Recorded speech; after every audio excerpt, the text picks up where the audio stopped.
Umapok po sina Joel Torre at Chinchin Gutierrez sa pelikula na tungkol sa kalbaryo ng mga Pinoy sa New York matapos ang 9/11 terror attacks.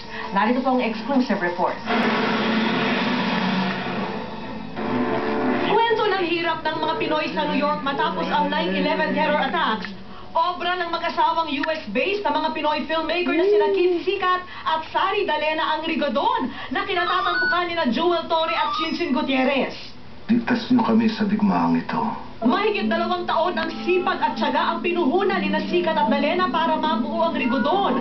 Ang kanilang paghihirap nasulit din naman dahil nasuklian naman ito ng matabis na tagumpay sa 8th International Panorama of Independent Filmmakers Film Festival sa Athens, Greece, kung saan napanalunan nito ang Best Feature Film Award.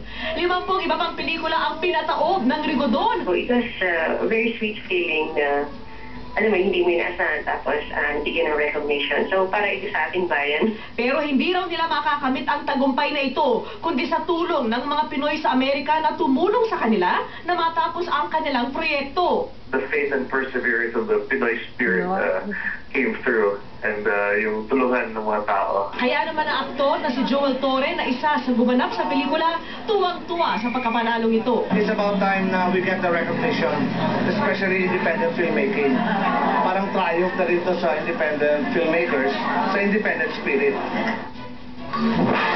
Congrats sa ating mga kababayan. Susunod na debate at yan ang mga pangyayaring tinutukan ng inyong nag-iisang liga ng katotohanan. Ako naman, Arnold Club. At 73 days na lang po. Pasko na. Hatid po namin ay balita, walang kinikilingan, walang pinoprotektahan, serbisyo at grupo lamang. Ako ba ni Kapuso, Vicky Morales. Hanggang bukas, sama-sama tayo magiging saksi. Ayan lang pala. Mami, what can you say? Simulan na ang umatikabong debate kasama ang Milk Magic. Awa, what can you say? Bitin. Congrats sa Tis and Kuya Kit, Kuya Koy. Galing-galing. Love you. Ikaw man, ano message mo? Ano message mo?